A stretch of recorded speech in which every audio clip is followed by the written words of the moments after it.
And I'm arguing. I'm out. Perfect. Yeah. Okay. First.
All rise.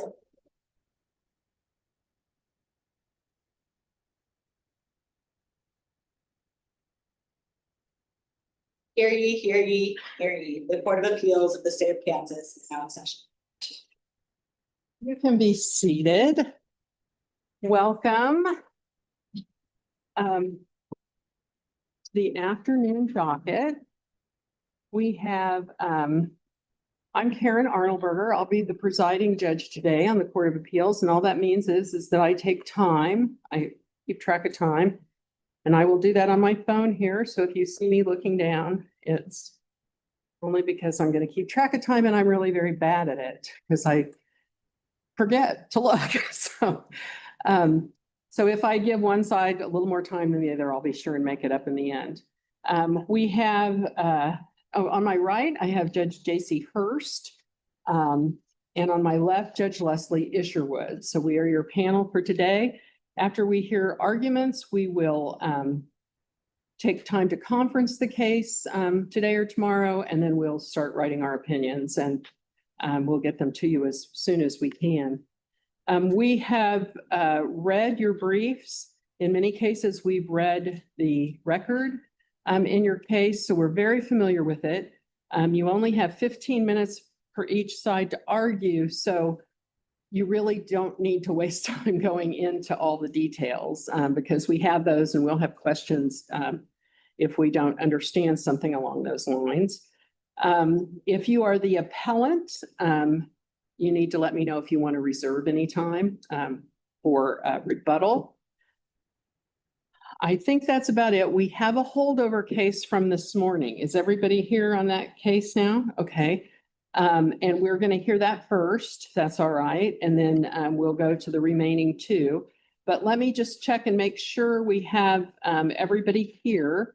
So we have Mr. Brock, and then you're Mr. Johnson. Mr. Vaughn. Thanks, Vaughn. I'm Mr. Johnson's partner. Okay, can you say that louder and your last name? Vaughn, I'm Mr. Johnson's partner. Okay, F-A-W. V-A-U-G-H-N. Oh, Vaughn. First name? Chase. Chase? Yes. C-H-A-S-E. And are you on the briefs? I'm not on the briefs, Your Honor. That's okay. I need your bar number if you're not on the briefs. Oh, got it. Oh, they've got it. Okay. All right. The next case will be the second one I call will be Tiffany Miller versus Aaron Harvey. Are the parties here on that? Mr. Jackson? Alan Johnson, I represent. Or Johnson, yes. Mr. Harvey. Okay. And Ms. Quinn, nice to see you again. It's been a while. Okay. And First Business Bank versus Stonelock Global. We have the parties. We have Kate McKinney David Larson. I'm David Larson, Your Honor. Sam Heaney is here on Ms. McKinney's behalf. And are you gonna argue or Mr. Larson is gonna argue? Okay. And, for the appellee, Andrew Nassar. Okay. Great. Thank you. All right. Well, with that, we will start with NMB Enterprises versus Winona English. So if you want to come on up here. And Mr. Johnson, did you want to, or excuse me, Mr. Vaughn, did you want to reserve any time for rebuttal? Yes, Your Honor, I would request 5 minutes. 5 minutes, okay. Whenever you are ready.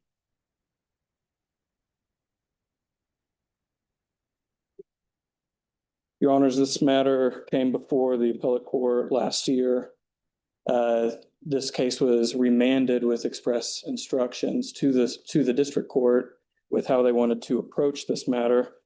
Specifically, this court ordered the district court to determine NNB's cost for production and marketing of gas produced on the lease using the method that most accurately reflects its actual costs.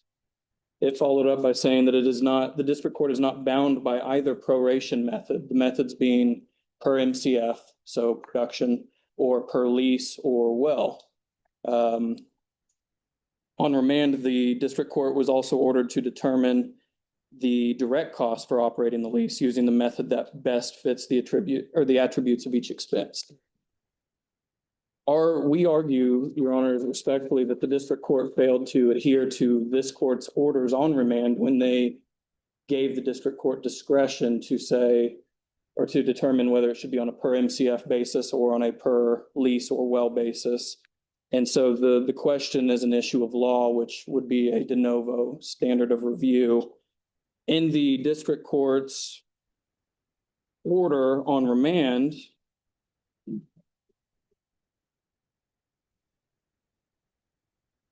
the court at first addressed, there's four expenses. The first one is chemicals. And by agreement of the parties, the chemicals were conceded to that they should be on a Per volume. per volume basis. Thank you. And then on the compressor issue, we conceded that it should be on a per lease method. So those two issues are not, or those two expenses are not at issue anymore. The third and fourth expenses, specifically contract labor and repairs and maintenance, those were addressed. The district court in its ruling simply stated that the Court of Appeals clearly rejected NNB's justification that the costs resulting from per lease proration method are much higher than its cost would be if operated the lease independently by tracing its exact costs.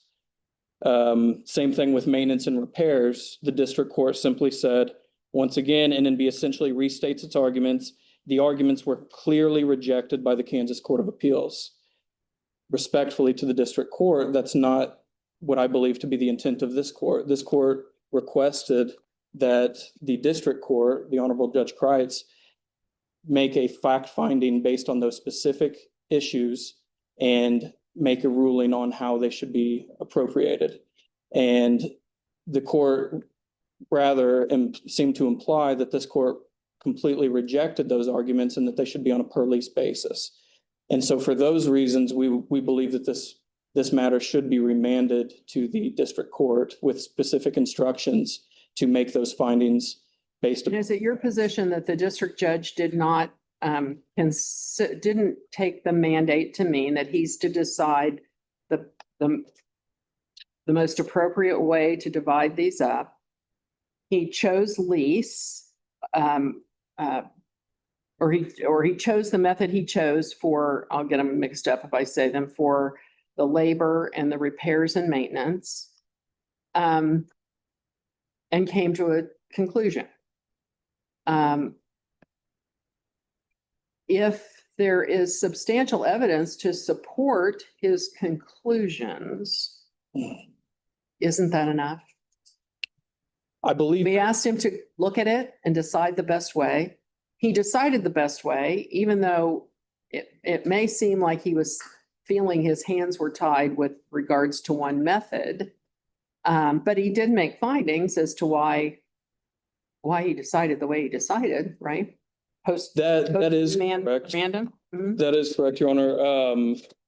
This case has been going on for Right. approximately 6 years. Mhm. So to answer your question, the issue of contract labor was approximately 5 sentences. And the key sentence that I pull out of this is that the Court of Appeals clearly rejected that argument. Mhm. So I would assert that the district court felt that their hands were tied when they made their decision for contract labor and the same for maintenance. Didn't the district court though also say, because you pulled out just a couple of sentences, that the Court of Appeals remanded back saying no specific method was required and that he could pick a method, and then actually had you guys brief it again, right? And had all of that information. It's not, the district court didn't just take the remand and say, oh, the Court of Appeals said I had to do this. I mean, there's a bunch of other stuff. So isn't it possible to read this to just say that, you know, after looking at all of this, you haven't convinced him that it should be by volume? That's possible, Your Honor, but I would argue that based on the facts of the case, the second issue that we briefed was on the specific issue of substantial competent evidence. When it comes to the contract labor, Let me stop you for just a minute. Were you able to put in all the evidence you wanted to put in as to what the most appropriate method would be? we provided briefs. We offered to present. But you presented your argument, all your argument as to why it should be one method over the other for labor and then for repairs. Correct. And the other side presented their reason, right? Yes. So we have all the information before us today that the judge would have had. You frame this as an issue of did the judge comply with the mandate? What is our position of just de novo reviewing that evidence and deciding? Well, I think if you look at Judge, Say we say he didn't do the mandate, but we've got all the same information here. We can decide. then at that point in time, I believe it would go to abuse of discretion because it would become an issue of fact and not law. Uh-huh.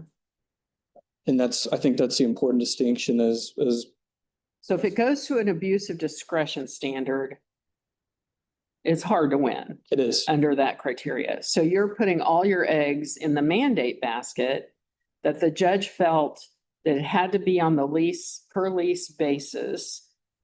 Therefore, you want to go back and have yet another review as to did he really mean that was the best way? Yes, I think that his statements are completely at conflict with Your Honors in the initial ruling that this court made.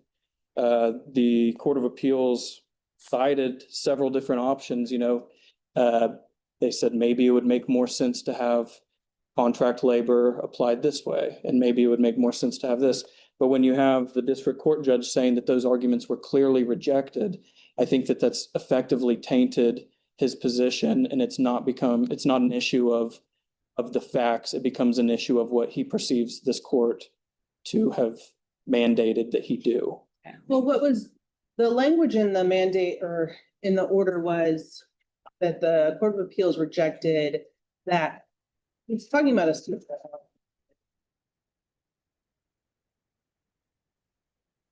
It's unclear. I mean, it's Well, in the first appeal, correct. what was the position of how the labor should be? The first appeal, frankly, the order of the district court, it delineated between direct and indirect expenses because these are unique free-flowing gas wells. And so Judge Kreitz delineated between direct and indirect expenses. This court came back and said that that is not the accurate way to assess Need these. to include more of these actual expenses. Correct. And so in our brief on remand, we addressed those issues and specifically included the four expenses that this court asked us to address. Two of those were resolved by concession of the parties.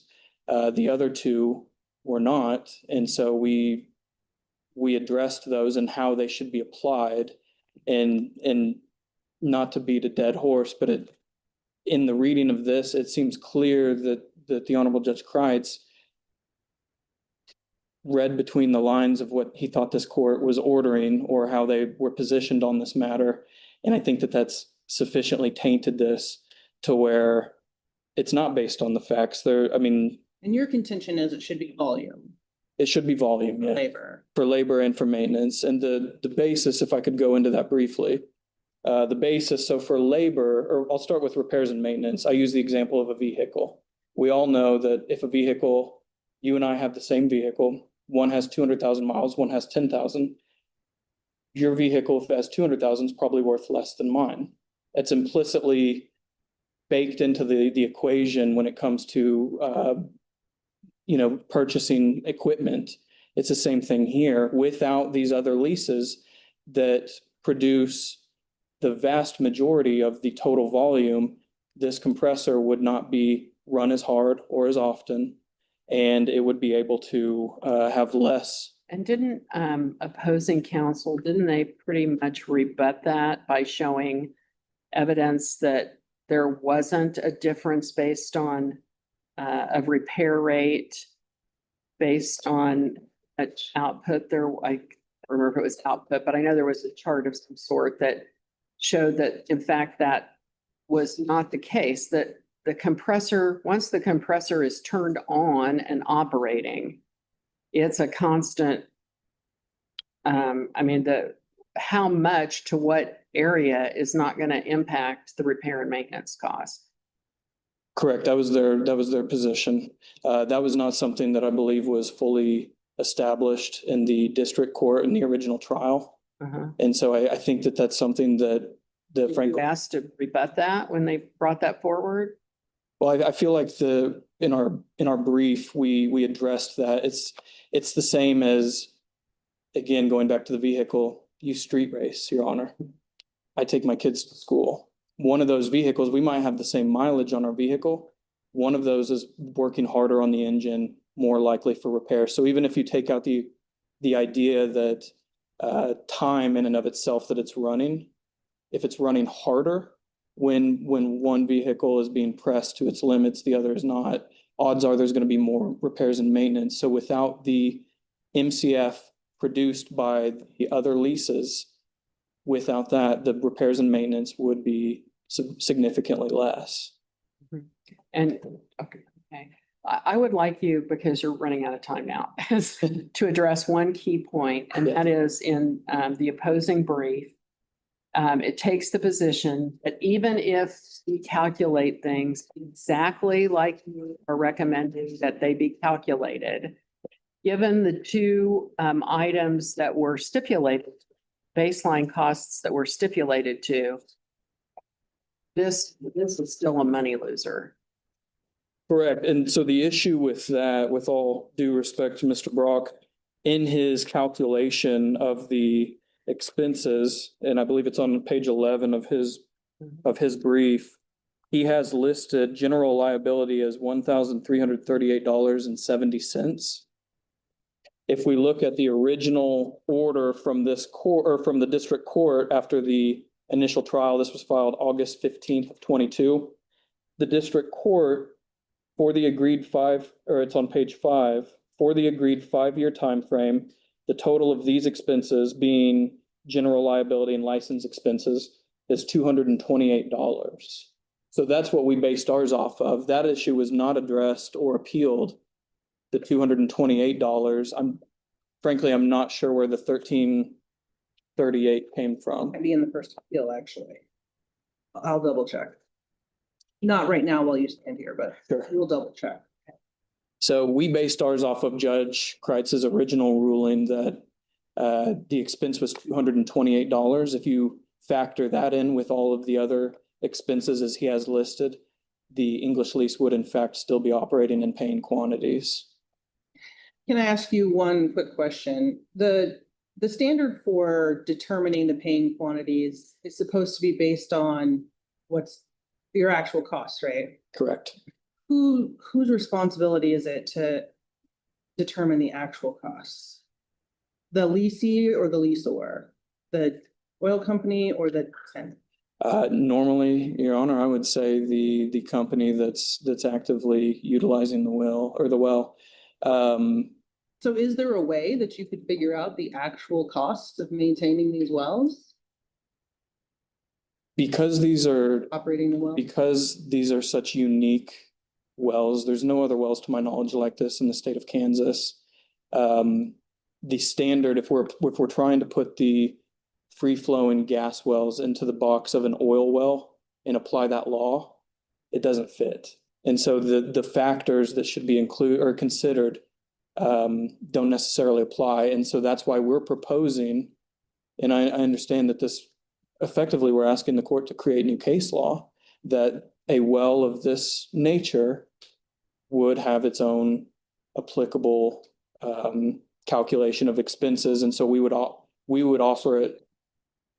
It would be based off the MCF, which I believe is the most accurate, which, if I may, and I know I'm running out of time. Yeah, you're out of time, but we've asked you some questions. I appreciate it. Thank you, Your Honor. Sure.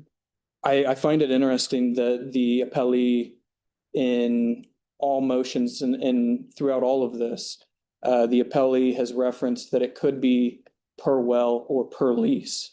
There doesn't seem to be a clear distinction of why one would be and when the other wouldn't. Simply, if you apply either of those, it no longer operates in paying quantities. The per MCF, and we're not asking for a blanket per MCF for everything. We're asking for it where it makes sense. And so labor cost, repairs and maintenance, and chemicals. They conceded on chemicals because without those chemicals, the same logic applies. And so we're asking the court to find that these are unique wells in their own right and to apply the per MCF basis to them. Okay. Thank you. You'll still have your 5 minutes in rebuttal. Thank you.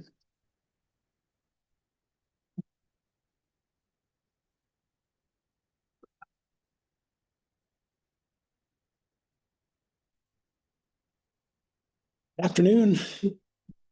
This has been a long fight for what ends up being not a lot of money in the long run, although some pretty important property rights were Miss English. Absolutely, Your Honor. And that's the real fight on our side is our client wants to have her property back. You know, when this case came up the first, I have to talk a little I'm- louder. I don't know. We Yeah. still have that fan behind. if I phase out, let me know, Okay. because naturally I'm soft spoken. But when this case came up the first time, it was a really interesting case in that there were a lot of legal issues involved. And the court heard that case and they basically made a finding as to what expenses needed to be included in the paying quantities analysis. You know, and that to me is an interesting issue because it's a legal issue. And so the court has a lot of analysis to do. And but this time that we've come up, it's purely a factual issue. Was there substantial competent evidence to support the trial court's determination as to the amount of the costs that the court had asked them to include? And we would answer resoundingly that there is. With regard to the contract labor, we have in the record expenses from all the years that the defendant, or I'm sorry, that the appellant operated these leases. And we also have the production month by month during that entire period. And so just to give you an example, in 2019, this group of leases produced 84,698 MCF of gas. In 2017, it produced a little over 75% more gas volume, 110,861 MCS of gas. But when you compare, for example, the contract labor expense, they're identical between both of those years. Even though the volume increased by 75%, contract labor numbers on those two are identical. The The reason, idea being is you have fixed labor costs. It doesn't matter what volume you're talking about. You have fixed labor costs. and in this particular case, the real issue was, in a typical case, it's not hard to figure out how much time they spent. In this case, with a gas lease, the majority of the labor is spent at the compressor station, not at the individual leases. And the testimony at the trial court was that 90% of this labor is spent at the compressor station. That labor benefits all the leases equally.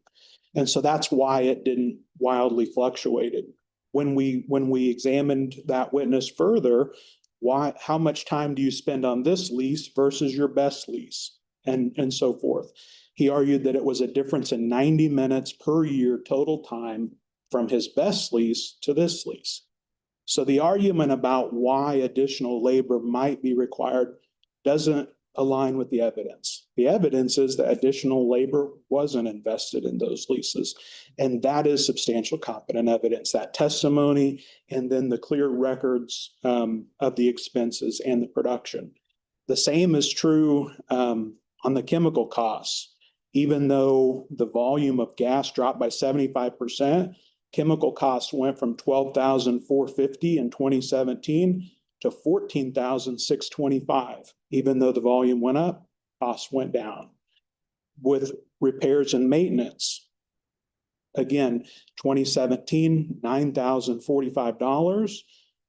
Production went down by 75%, but the costs are $16,321, almost double, which is reflective of exactly what the Court of Appeals said the first time, that even a new car can break down. To some degree, things break down when they break down, and the cost is just part of doing business. It isn't reflective of the gas produced. Service records are based on the number of hours a compressor operates, not on the volume of MCFs that pass through it. And so, again, the evidence in the docket says. So help me understand this. So the least amount they are able to attribute to costs to the lease by saying we only spend 90 minutes there, so only that amount of labor costs.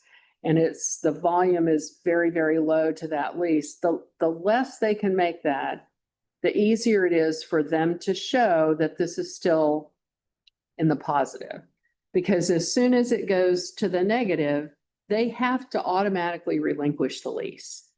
Yeah. Right? Am I getting that right? So you're right in concept, but I think he didn't know the direction we were going when we were asking about the differences in the time spent, because that he should have testified that, we spend a lot more time at that lease. Because that would seem to make Right. the 300,000 mile car analogy. That's right. They need more time on those, but the testimony was that they need less time.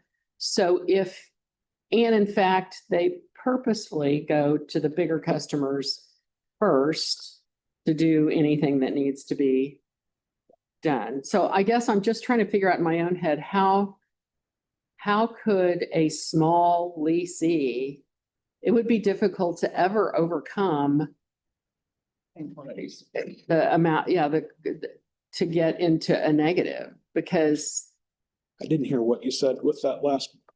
it would be hard for a small leasee, if you're just looking at how the time and volume on a per lease basis, you'd never have it.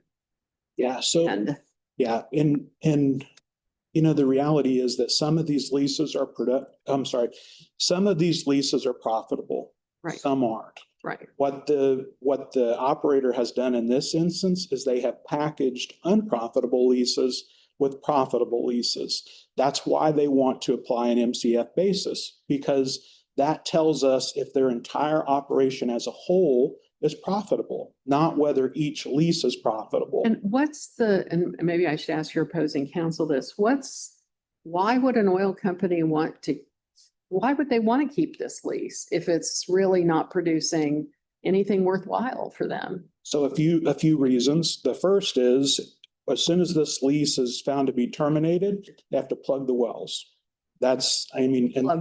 Plug the 4 wells that would be on missed into that property. Okay. That can be a substantial cost, especially with an older well. So typically you're trying to avoid the plugging cost. You also lose the potential drillable acreage on that property, depending on where it's. You mean to drill new wells? Drill new wells. Based on your Correct. rights. Yeah. Okay. I don't have this one in front of me on a map, but if it's situated in the middle of a field, it can create logistics problems For the other wells. for the other wells. Okay. So why they would keep it in this one, I don't know for sure. Plugging is probably, it's always a big one. You don't want to lose a lease because then you have to plug the wells. In the meantime, Miss English's property rights are restricted by the fact that there's an existing lease. Yeah. On the property. Yeah, the case started because our client, she's about 80 years old. She lost heat to her home because she was supposed to be getting free gas. That's how the case started. Right.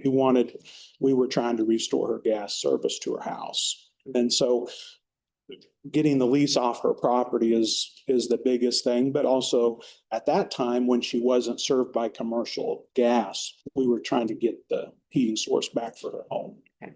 Thank you. I need to try to understand. Can we address the general liability insurance, which is, it's kind of it's possibly not gonna be able to answer it.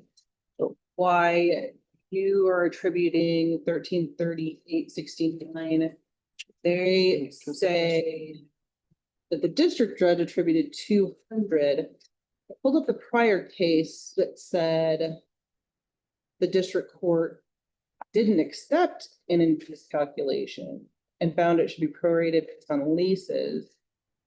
It's okay if you don't. So when he said that, I went back really quick and tried to look while I was sitting there. You mean how the discrepancy? Yeah, how the discrepancy came out. And honestly, I haven't found. All right, it. we can I- figure it out I later. don't know. Yeah, I don't know the answer to that. The one thing I would note, there was a question earlier about this being heard on the record, and so a potential that the review could be de novo or you could figure it out. The thing that I would point out is even though the remand was only briefed, this was a case that was tried to the court. This isn't a case that's presented on a written record of stipulated facts or something. This same trial judge heard the evidence, weighed. On remand? I mean, On there was a remand. trial on remand? No, No. I'm sorry. I didn't mean to confuse it. I'm just saying that I understand there's a body of case law that if you present a case that's on a written record, it's a de novo review versus on a record before the trial judge. I haven't specifically looked at the cases to see if there's, how a remand can affect it. But I guess in my view, this isn't a case submitted totally on a written record because there was a trial. We did advocate even in the briefs that this witness's testimony supported each decision. Because even though you're only looking at these issues, you have to refer back to what the testimony was. Okay. Absolutely. And it Okay, was the that same makes judge sense. throughout. And the same judge throughout. And so he still was weighing the credibility of those witnesses at different periods of time, clearly. But I guess that would be my position as to why there is substantial competent evidence standard as opposed to a de novo standard.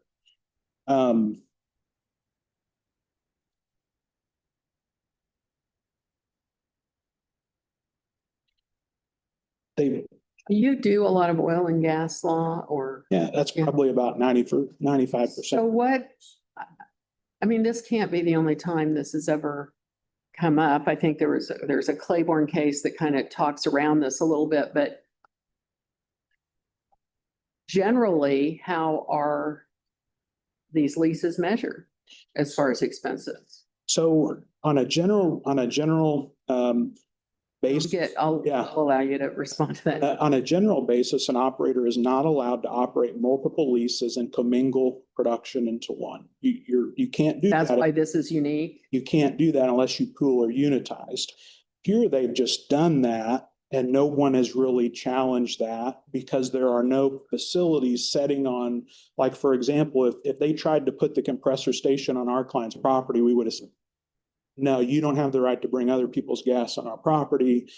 Move it. Here, that factual scenario allowed them to commingle production when typically that wouldn't be allowed. Okay, So that makes more sense. even though this case, the first time up, presented the legal issues were well established in terms of which ones to apply, the how was not well established. And I'm not enough of an academic to file a motion, but that opinion deserved to be published for what it's worth. I'm serious. It addresses the allocation of expenses in a natural gas lease in a way that isn't done in Kansas courts or in others. And I'm not saying done differently. I'm just saying those facts hadn't come before the appellate court before. And so, I mean, I believe that from that basis, that's a reason why it should be published, because it was unique. And more importantly, you guys got the right answer too. That's, So you can always make a motion to have an unpublished. I know. I just, like I say, I'm not, Okay, but yeah, that's the reason that we don't typically see that. And, you know, with the natural gas leases, it's almost the opposite. The argument has been, these are unique, they're free flowing.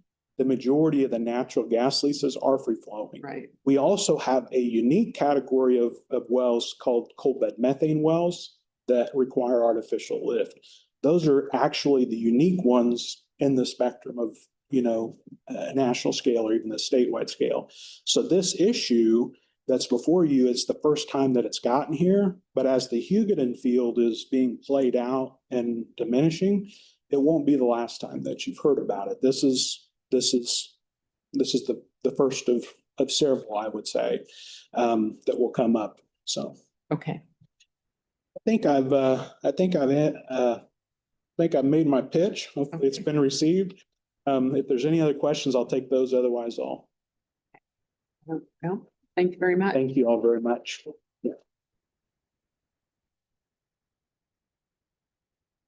And Mr. Vaughn, what's the standard practice? This is unique. Yes, You agree, they agree, this is a unique situation. correct. In a typical situation, how would these expenses be allocated? So typically, and I don't have the luxury of being quite as well versed in oil and gas as Mr. Brock. He's not that old. Don't. Typically, my understanding is they do not commingle, as he stated. This case, because they are required to be commingled, it forces this issue before the court. As he stated, this. So when they're not commingled, does that mean you are from the very beginning tracking the expenses related to each? It's much easier. So if my wife and we have joint accounts. If we had separate, it'd be really easy to say, well, you spent this, I spent this. But when it's joint, it mixes Muddies. things up, it muddies it. And so that's what we're trying to get at here is how do we go about figuring the most fair, just, and equitable means for determining cost allocation. I think the point though about the labor not changing with volume changes is interesting, Yes. the labor cost, because does appear just to be a fixed cost over time. Okay. That makes. There's no Um, reflection on your argument. So, and I will say that also the decision on how to package the leases also appears to be, you know, beneficial and strategic to the gas company, right? It's like, you know, packaging A bonds with Yes. low tier bond. What was that movie? Yeah. And so by doing it that way and then pushing for a per volume, you can make sure that these low producing ones are never, ever go away. And is that the intent of a lease that says when it doesn't pay in paying quantities, it goes away? Isn't the intent to make it so it never goes away? No, so that's a great question. I guess first to address the contract labor. So the company has one salaried employee, Mr. Ellis, and our client, NNB, they're very business savvy. They would not pay Mr. Ellis for the work he does if this was just the English lease. So it's That's like pure speculation, though. I mean, you could have made it so it was just the English lease, and then you would see that it was not profitable and it would go true. away. Then at that point in time, yeah, it would not. But a prudent business owner, I believe, has an interest in paying appropriately, but not overpaying. And so if we have one lease that produces less or just over 0.5% of the total MCF, it wouldn't make sense to pay him what they do. Frankly, that's probably something that the owner could do themselves. So I believe that the labor cost is baked in and directly correlated to the MCF basis. Even though it does not change, if they were to get, let's say their production doubled again, whether it be adding one new lease that totally doubles their production, at that point in time, they might need to hire another employee. But the issue is you're only adding one lease. So now you have several leases that, well, I'll go back here. So the English lease, if we apply the law as requested by opposing counsel, no, they wouldn't be able to be included in this because they would be precluded, as Your Honor addressed, because they don't produce enough. And so based on success of other leases, solely out of their control, they are asking the court to not allow them to be a part of this when, if they were on their own, they would be profitable. And so they're trying to saddle more successful leases, their costs, the increased costs that are associated with them. You think that if the English lease was on its own, it would be profitable because you'd be able to show no labor for managing a compressor for it? Yes, and I'm going to paraphrase, but I believe at trial, Mr. Burris stated that if the English lease operated on its own, that it could be operated using I think he said like an air bubble, like a gas compressor or a garage compressor. That never needs repair? The repair, the maintenance, it would need it, but we're talking about significantly different equipment. We're talking about significantly different needs for labor. But we have no proof of any of that. And so that goes back to the issue of, I believe that the district court, when we had the original trial, they were applying incorrect case law. They likened it to indirect versus direct expenses. And as this court acknowledged, and I believe correctly so, that is not the accurate method of applying But it's expenses. your company's responsibility to demonstrate direct costs, Correct. which you don't have. Well, we provided the labor costs, and we've provided the repair and maintenance costs. The other two issues, or the other two expenses, are not at issue any longer. We've prepared those costs, but how we allocate those, because there is no case law that says how they have to be allocated, because they're pooled together out of necessity, we're saying that the most fair allocation is per MCF, not per lease. And just to go back to the point of per lease versus per well, I find it interesting that opposing counsel regularly referred to it could be per lease or it could be per well. It doesn't appear that they were necessarily married to any one of those ideas. And I think that that's telling in that there's very little correlation between the two and the actual production. How many leases go in how many wells go in a lease? I think it's based, I don't know the answer to that. In order to say, well, it definitely should be per well, you'd have to have some thought like, well, one lease equals 2 wells, so et cetera, et cetera. But if the company is just sort of packaging them up to be most profitable, then the per lease and per well means little to the company either. Sure. So if you have one well let's say you have one lease that they add and it has one well that produces a large number of gas. If they add another well to that lease, you still have the same lease, but now you've doubled your wells. Production arguably is still the same, even though you have more wells now. And so I think that's the issue. There is no correlation between that. You can add expenses, but the per MCF, I think that dictates, because a prudent business owner is going to maximize their profits. And one last question, and we're out of time, but it goes back to the same question I asked opposing counsel. So what is the downside to the company of releasing this lease? Well, I think Mr. Brock accurately stated that Such a minuscule part of the whole thing. What's the downside? the downside is that they would be giving up profit.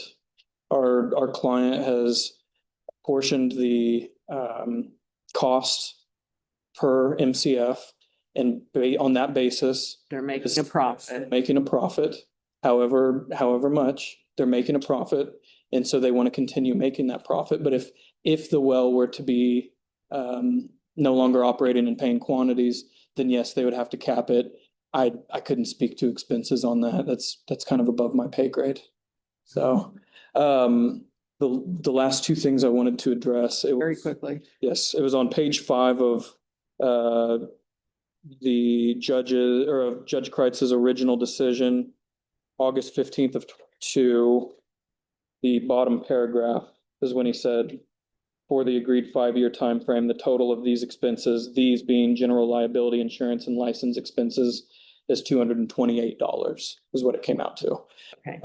Finally, I just wanted to brief the court on the issue of attorney fees. If for some reason this court finds that the district court adhered to the mandate of this court and that it was based on substantial competent evidence, we would ask that the court not order attorney fees because our client has operated in good faith.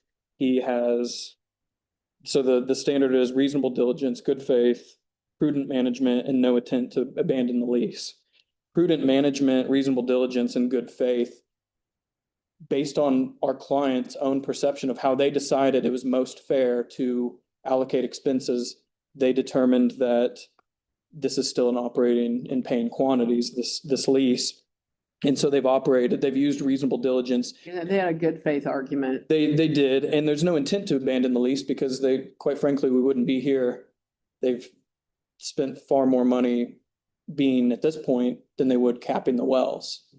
They want to essentially have this court, we're requesting that this court order that moving forward, that unique wells such as these be applied for a per MCF basis on the issues of repairs and maintenance and labor. Thank you very much. Thank you. Thank you both. I appreciate your arguments today. I'm sorry if there was a confusion about. Your Honor, Your Honors, I apologize for that this morning. That will not happen. Thanks for making it down. Yep. Thank you. It was a really good argument. And thank you very much, Mr. Brock, for Thank you. sticking around. That was nice of you. Okay, so now we go to Miller versus Harvey. And I'm Alan Johnson. I represent Mr. Harvey, and I would like to reserve 5 minutes for rebuttal. All right. As the court knows from reading the briefs, this is an action for specific performance of an oral contract for the sale of land. And I've raised several reasons in the brief why that specific enforcement of the contract should not be upheld by this court. But there are two reasons I want to focus on my limited time today. First one is that Ms. Miller's claim is barred by the doctrine of judicial estoppel. And what triggers that doctrine is that the plaintiff failed to disclose oral contract in her bankruptcy petitions. Oral contract is an asset, and she failed to disclose that in her bankruptcy pleadings in the initial petition. And I believe it's never been amended to advise the bankruptcy court of this asset. Were there any findings by the district court about this bankruptcy, failure to disclose to bankruptcy? No, there were no specific And do findings. we have the bankruptcy record to know exactly what happened, when, where, and how on that bankruptcy? I don't believe we do have there. It's not in the record. Now, there is testimony, which I've cited in my brief about she was cross-examined about what that was. Right. And my suggestion is if And her argument was this was not purposeful. I was relying on my attorney. How do we adequately review that as an appellate court just on that thin evidence? Two ways. Number one, it's a legal doctrine. And if you read the federal cases, there's a long list of them that I cited. And just from the 10th Circuit, they all say if a debtor does not disclose it in the bankruptcy petition, they are judicially stopped because the bankruptcy petition specifically requires under oath the debtor to disclose all assets. And the federal court said if you don't disclose all those assets, typically a lawsuit, you cannot then go file a lawsuit separate from that, separate and apart from the bankruptcy, because that's an asset of the bankruptcy. Your creditors are entitled to a share of whatever that is. And there's Really- no, if a court decides that you failed to disclose, how? I mean, there's no intent requirement or it's either disclosed or not disclosed, Correct. period. No discussion as to Inadvertence, if it's- she relied on her attorney, and the attorney didn't disclose, that's not, the courts, federal courts have been very strict about this because they say that inadvertence from a legal point of view, you say, well, I knew I had a lawsuit, I knew I had a claim, but I just didn't know I had to disclose it. Well, the answer court says is the petition or the instructions for petition of bankruptcy are very clear about you have to report all kinds of assets, and they list all of them. To make a finding that the oral contract was the thing and that she did fail to disclose it without having any of that before us. It's the testimony isn't before you. And what I would suggest, if you don't think, Records. hmm? Do we have the papers of it? No, you have her testimony. She testified she did not disclose it in the bankruptcy.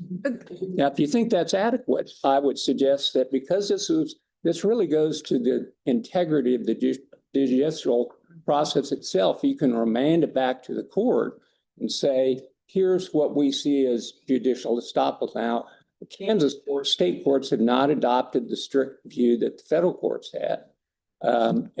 But it's been raised here. It can be raised on appeal because it is not an affirmative defense. It goes to the integrity of the judicial process itself. So in your discretion, if you say, well, we think it should be considered, you can remand it back to the district court to say, here are the guidelines. Here's the law as we see it, as we interpret it under Kansas law. And we need you to make additional findings on whether there was. And there's three different factors, and both the state courts and the federal courts follow a case that the U.S. Supreme Court issued, New Hampshire versus Maine, that has all those. It goes through in detail, and all the federal courts and state courts, this court as well has, there's one Court of Appeals case I cited, which looks at judicial estoppel, cites the New Hampshire case, but it's not factually similar to what this is here. And I would point out this is not unfair to the plaintiff because the trustee in bankruptcy, as the cases say, is not barred by the doctrine of judicial estoppel. If it's applied in this case, Ms. Miller could substitute the trustee to pursue that claim, which is really the proper party in interest because she's still in bankruptcy. The trustee should pursue that for the benefit of the bankruptcy and not and for the benefit of the creditors. That's part of the fraud is that and they use the term fraud, is that she is getting an asset while in bankruptcy and is not sharing it with her creditors. Well, unless there's an amendment to the filing. That's true, but even in some of the cases, the amendments to filings don't.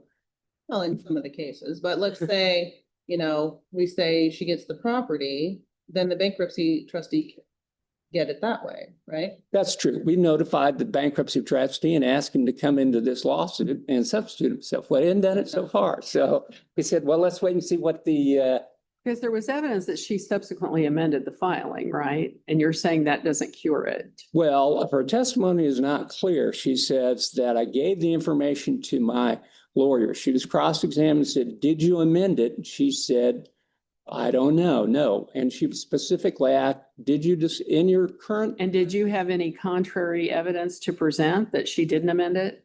Well, I was not But trial counsel? Trial counsel did ask her, did you disclose I the understand payment? they asked. Yeah, And and she said, there's nothing in the bankruptcy petition, even as amended, showing that I'm making payments on the mortgage or that I made payments for the improvement of property. So it was amended. There was an amendment. Oh, She testified that it was amended. How it was amended is not clear. But what is clear is that isn't that the point? Something we would need to know. Again, that's why I say that you can take judicial notice if you go and look at her, which is what the federal courts do all the time. They take judicial notice of the bankruptcy filings. Well, federal court. Yeah, my only concern is, do we have enough record for us to make any determination on it? Was it developed enough below for us to review that? I contend you do. Okay. But if you don't think you do, then Then you want I us to suggest remand it and remand it back give to another bite of the apple. find out what it is. All right. Now, the second reason why the oral contract should not be enforced is because it's barred by the statute of frauds. KSA 33106 expressly bars specific performance of oral contracts plan. Now, over the years, Kansas Supreme Court has recognized certain exceptions. And one of those exceptions is partial performance. And that's what the district court found here, was that Ms. Miller made repairs and improvements to the property, and therefore there was partial performance. Now, that I don't know how to stop that.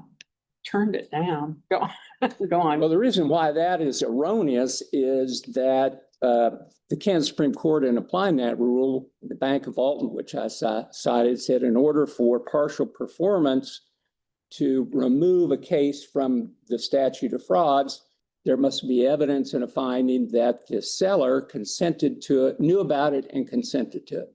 And in this case, it's uncontroverted that Ms. Miller never told Mr. Harvey that she was making those improvements, and therefore he could not have consented. That's her own testimony. She was asked on. The counter to that is she said, I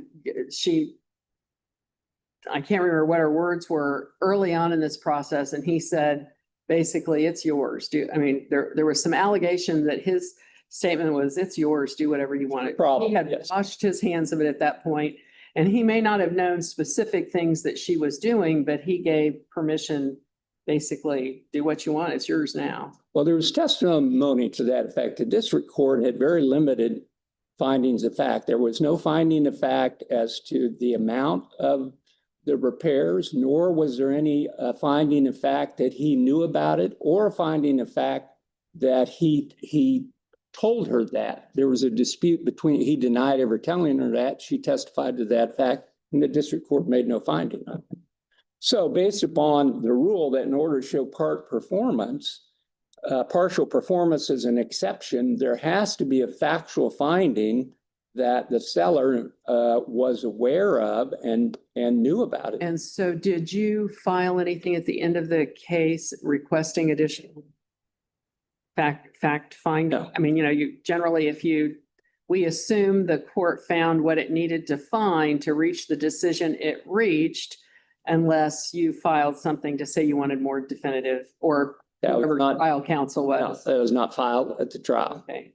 But again, this was an equitable proceeding, and the court has unlimited review of the application of the statute of frauds. And I contend, if you read particularly the Bank of Alton cases and the cited in there, the Supreme Court has been clear that there has to be consent and acquiescence. Otherwise, it's not equitable to specifically inform a contract.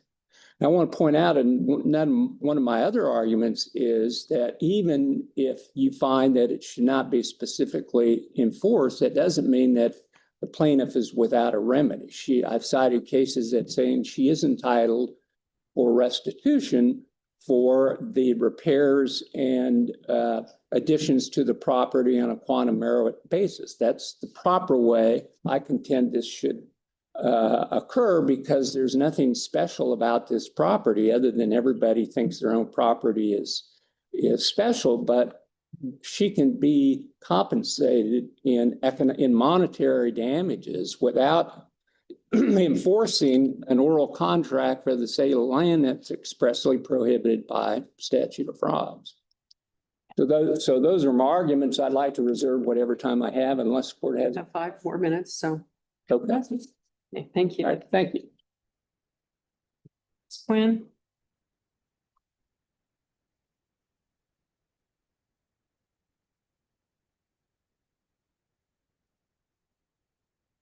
May it please the court. We know that this was a trial to the bench. Can I ask you to speak up just a little? As we've said, we have these fans going behind us and it's hard for us to Yes. hear. So We know that this was a trial to the bench. Mhm. Judge Albee heard all of the evidence. She could get to make, and she did make determinations on the evidence. And this court should presume that she made all the findings necessary to support her decision that a valid oral contract had been entered into. And what the defendant appellee is asking this court to do is to reverse her decision when it did not ask the court to make any specific findings. And he's raising arguments at this point that were never raised or preserved in the district court. The defendant had every opportunity to raise a judicial estoppel argument before Judge Albee. So he raised the issues of the bankruptcy, but he didn't make a judicial estoppel argument? He did not. And I believe his entire position was that, oh, she filed this bankruptcy. And she didn't- Ability, yeah. She didn't tell the bankruptcy court of her interest in this property. Therefore, Your Honor, you should deny her petition in this case and give us the property. That's really what he was saying. And if he had a legitimate judicial estoppel issue, he should have raised it in his answer. He should have raised it in a separate motion. But he only talked about how she didn't disclose it in a bankruptcy. Because arguably, had he made those arguments of judicial estoppel, the court could have ferreted out the record a little more. Is that what you're saying? Absolutely, Your Honor. But more so than that, I believe the cases that were cited dealt with bankruptcy court. The plaintiff was in bankruptcy. The defendant was not a creditor in bankruptcy. He could have taken his issue to the bankruptcy court if he thought he was a creditor. The record is devoid of any of that, but he wants you to make a decision because an issue he never raised in the lower court, you should decide in their favor. I don't think that's appropriate in this case. Your Honors, he's also saying that because this oral agreement was not in writing, it's beyond the statute of frauds. We know that there are some circumstances that will remove a real estate agreement that's not in writing out of the statute of fraud. And Judge Albee found that those facts existed in this case. There was knowledge, consent, or acquiescence all over this case. And I believe what the defendant is saying is because she did not call me every time she made a repair, somehow it removes it out of that exception. I disagree. What we have is a situation where the plaintiff discovered that this real estate was substantially delinquent and on the verge of foreclosure. The defendant told him he was done with it, he didn't care about it. And what happened after that? They obviously entered into an agreement, because you don't lease a property and bring current 9,000 of cash due mortgage payments. You don't make all the improvements on the property. That just doesn't happen. And not only that, even if she didn't make these improvements with his knowledge or consent, she did everything else. Everything else. And she brought all of those mortgage payments current. What's the impact of him providing her all of his private information to provide to the bank? It's significant, Your Honor. Mhm. No one does that for a tenant. She didn't get this information on her own. He agreed with her at every process until after he bought this property that, of course, I consider expensive. It may not be to anyone else, in Shawnee County. And he said, aha, we don't have a written agreement, so there's no way she can prove we had the written agreement for her to purchase this property.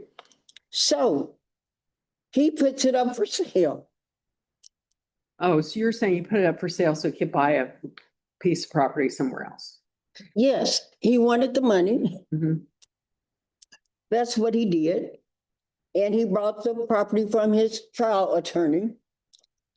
And before that, they never had any problems or misunderstandings. But she did all of this, Your Honors. And now he wants to take the property.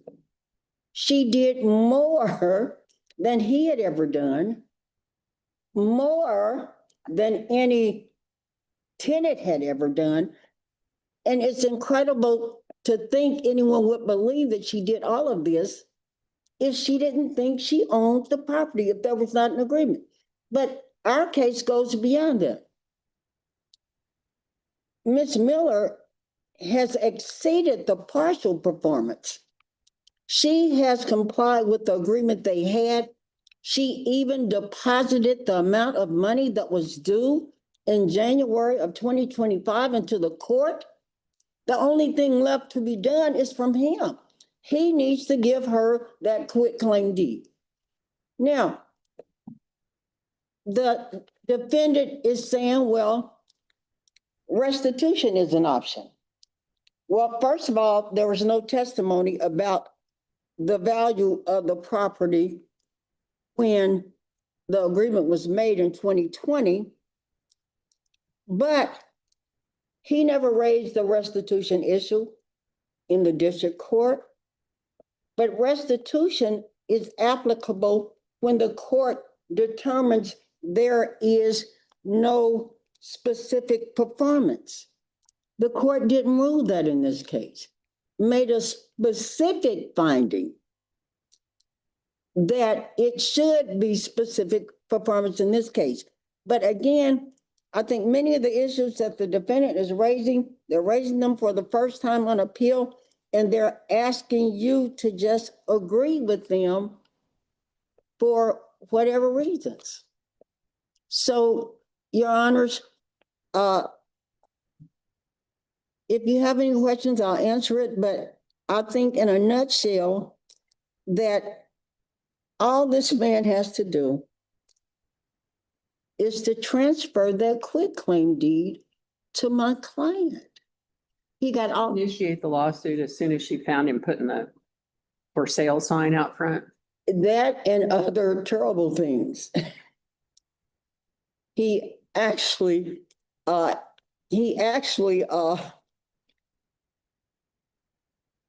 the utilities turned off. That's right. He had the day he put the sign up, he had the utilities turned off. He actually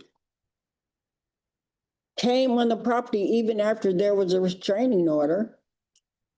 He was trying to get, This is all in the record. oh, yes, Okay. yes, it is, trying to get the son evicted. He fought with the son, threatened the son, because he wanted this property. He wanted to sell it. He wanted the money, even though he had said he was done with it. A person who wants to keep their property, I don't think would allow it to get that far behind and give a person their personal information so that it would put them in a position to buy the property. I just don't think that's credible. But Judge Alvey heard all of the evidence. She got to determine the demeanor of all of the witnesses. And Judge Alvey made a determination that this contract should be specifically performed. And if there are any finding absences, it's clear to me it's because the defendant did not want specific findings on these issues so that they could come before you and criticize there were no specific findings. Okay, thank you. Oh, I'm sorry. Questions? Thank you. Thank you. All right, rebuttal. Yeah, thank you, Judge.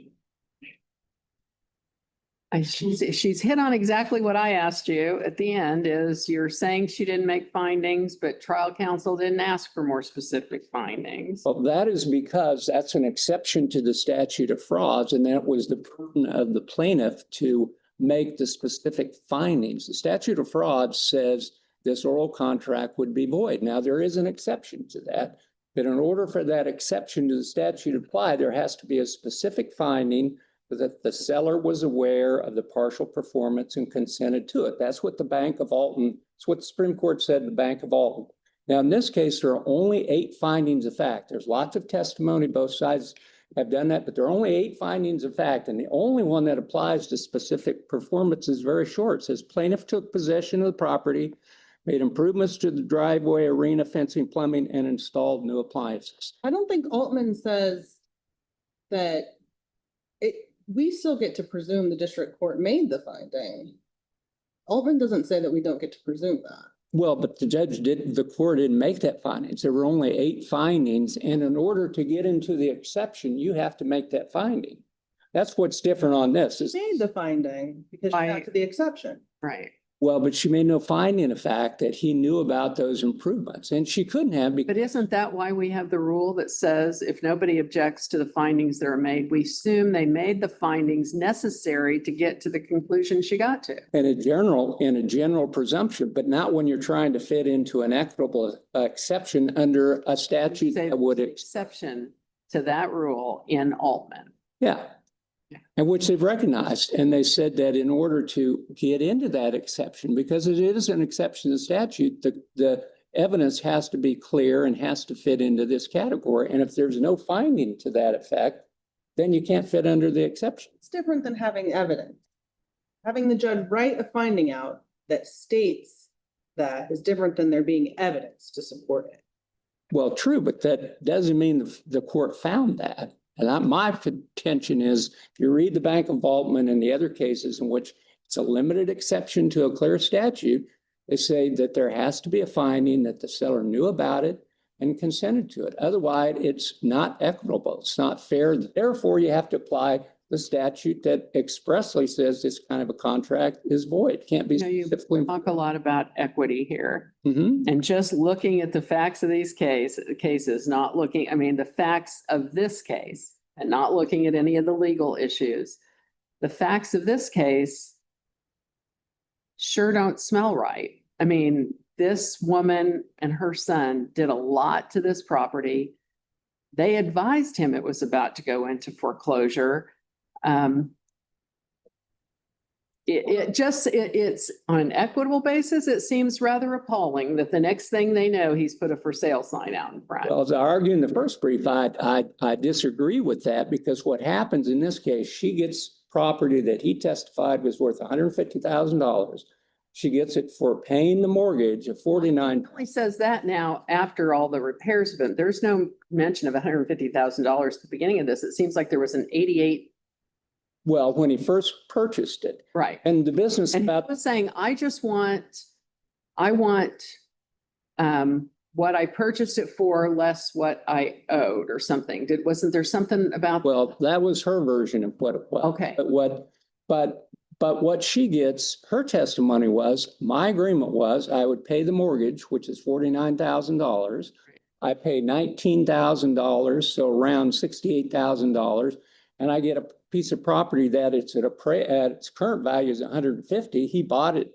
He said when he first started, the mortgage was 77, and that back in 2020, the value of the property was $100,000. So the equity favors him because she's getting a windfall. She's getting property worth between 100 and 150 for $68,000. It wasn't really worth that when she took it over. Right. though. Right. It was in a considerable state of disrepair. And so when you consider everything that she poured into this home to make it habitable, again, to the question of equity.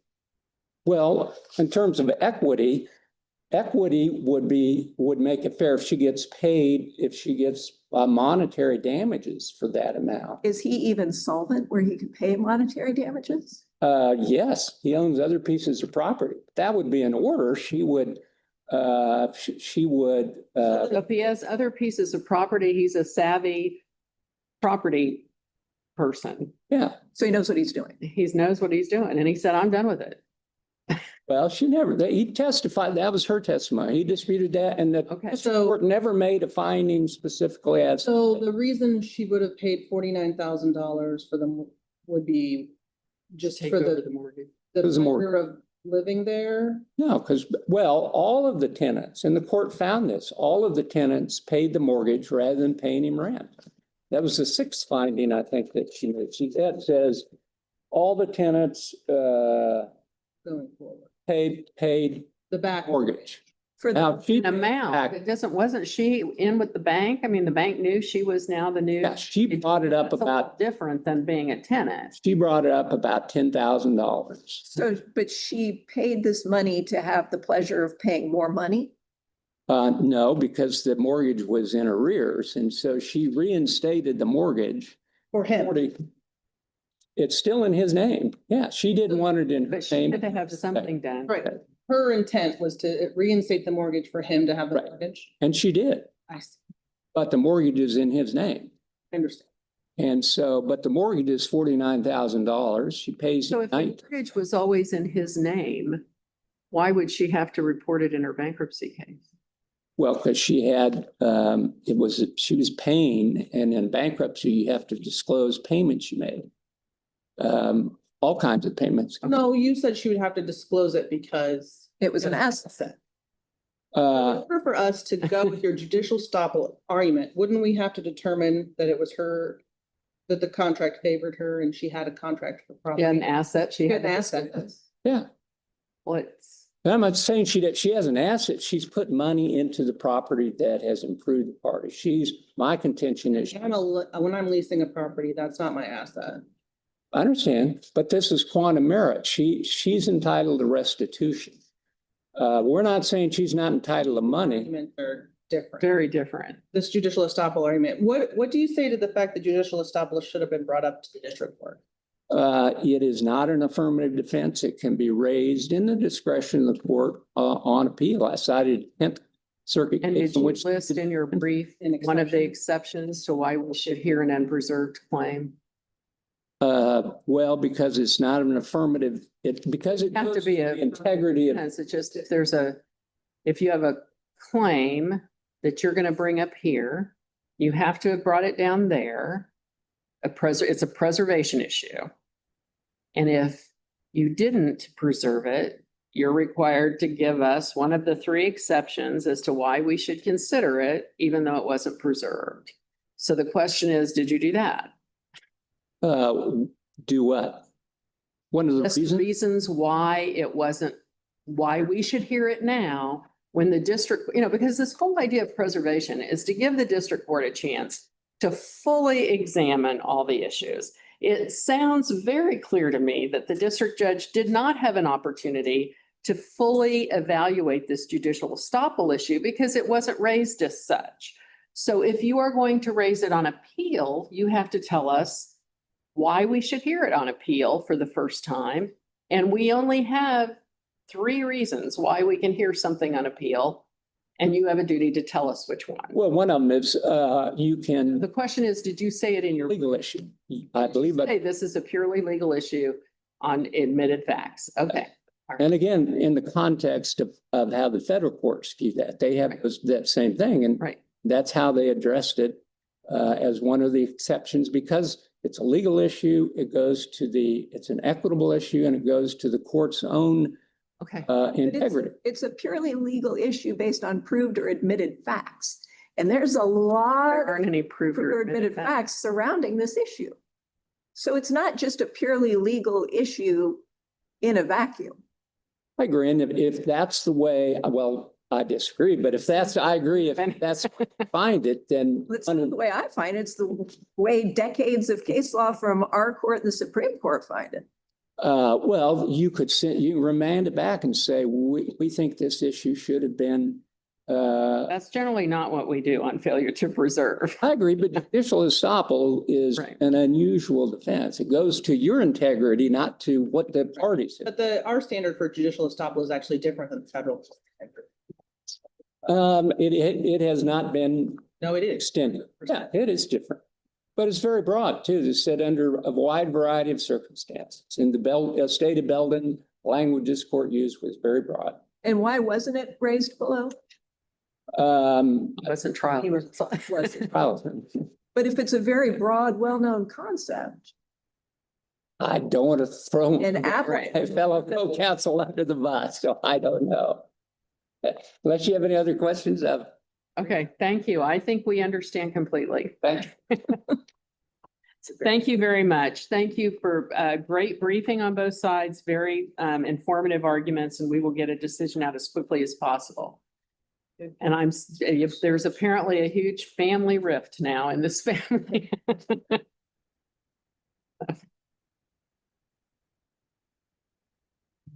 Okay, we have one more. Yeah, I Uh, forgot. You want to break? Yeah, that's okay. We can do it. Okay. First, Business Bank versus Stone Lock Global.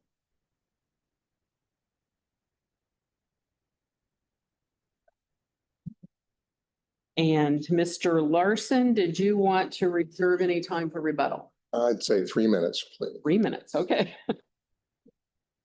You got it. Start whenever you want. Thank you, Your Honor. Good afternoon, members of the court. May it please the court.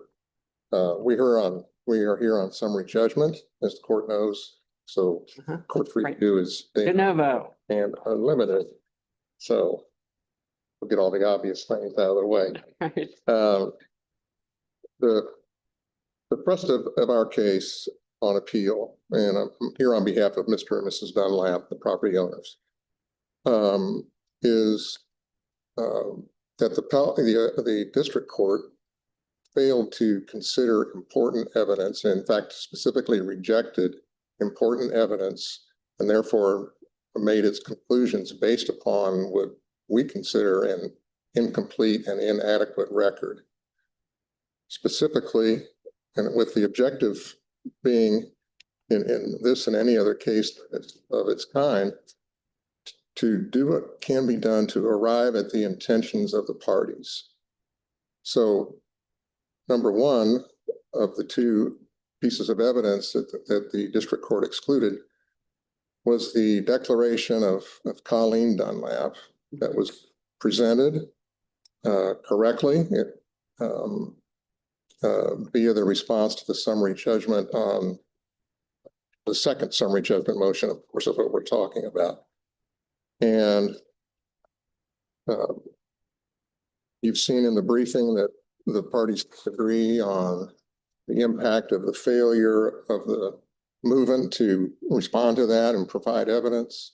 Well, there's no doubt that they did not come back and respond with any contradictory evidence. And they had a duty to do so. And their failure to do so renders that declaration a true statement for purposes of this appeal. That's our position. Okay. Question, Your Honor. No, go ahead. All right. And we've cited case law to this effect, the Carr case, among others, places that obligation upon the movement where the party against whom summary judgment is sought comes forward with their own statement of facts. It's a very common occurrence. So here, So I have a question. Yes, Your Honor. This evidence was excluded by the court on the basis of the parole evidence rule, right? And also the court made a finding that it was inadmissible hearsay. yes, That's two different findings, right? yes. And you challenged one and not the other. We challenged the ruling in its entirety, Okay, her exclusion of that, and we did address the hearsay in our brief. okay. Do you think you made a hearsay objection to the district court on this issue? I was not, Response to the hearsay objection. Right. you know, the way it was presented, there's nothing written to that effect because our only filing in the lower court was the response to the summary judgment motion. Oh, is In that response, it, testimony. correct. Yes. So, but to address the specific bases for the court's exclusion of this evidence, as we've pointed out, there is a specific applicable exception to the parole evidence rule that governs here. And that being that the general rule on parole evidence does not apply when the evidence tends to show the relation of the parties and the circumstances under which the contract was executed. That is exactly what this declaration does. As to the hearsay argument, so to put a pin on that, parole evidence rule does not apply here. The court should have considered it, at least absent some other objection. Right. The only thing, That gets us to the hearsay one. yes, and so that gets us to the hearsay. Again, as we pointed out in our briefs, specific exceptions to the hearsay rule are admissions against interest and statements against interest. Now here we have the statements of this Altera Bank representative, one who signed the actual loan agreements as, and again, as the SBA relations manager for Altera Bank. At a very minimum, he has apparent authority to bind the bank in his dealings with these folks. And when they were in the throes of agreeing to a massive obligation in these loan documents, as well as an intrusion on their home in the way of a mortgage, they had questions like I think any of us would.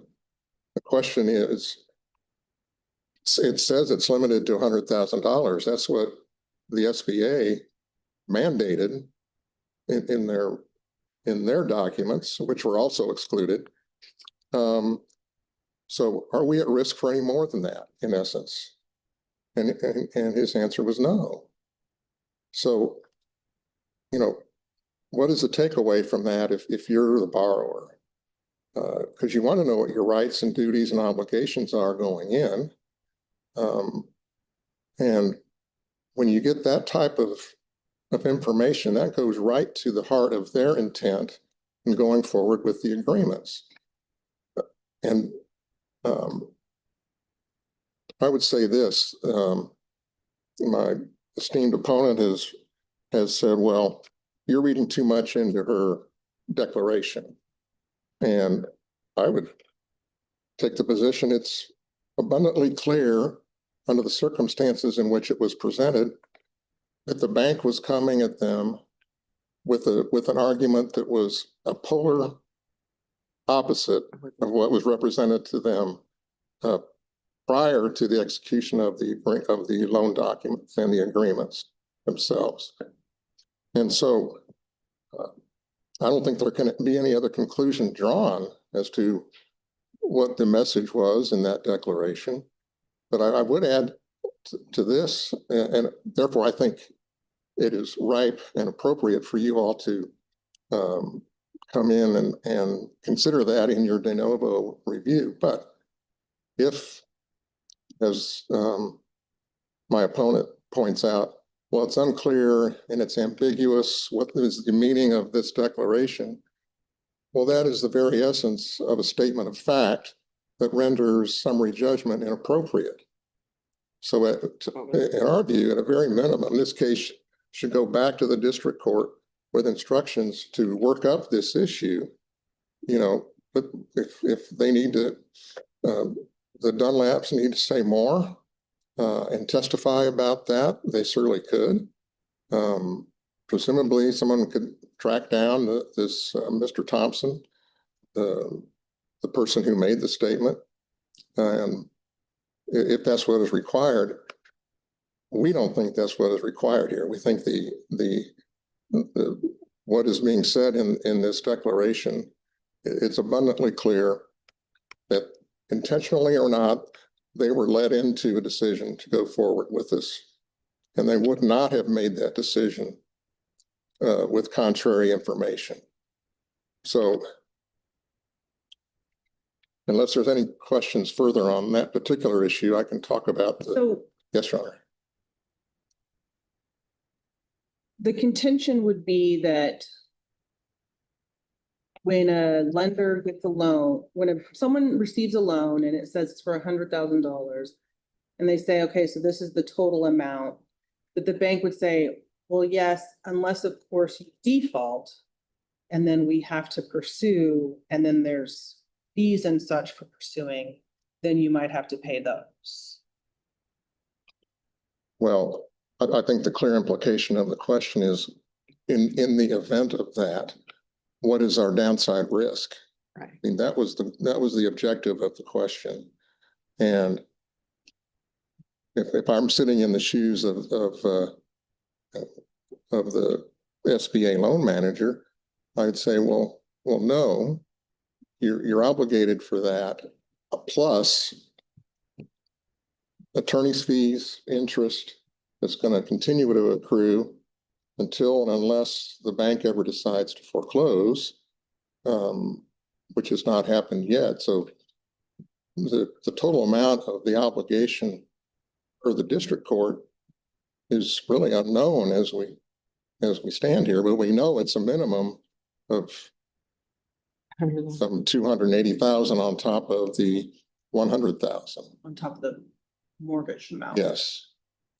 So do you think there's a difference in the attorney's fees versus the interest, for example, in that statement of, no, you're on the hook for $100,000? Because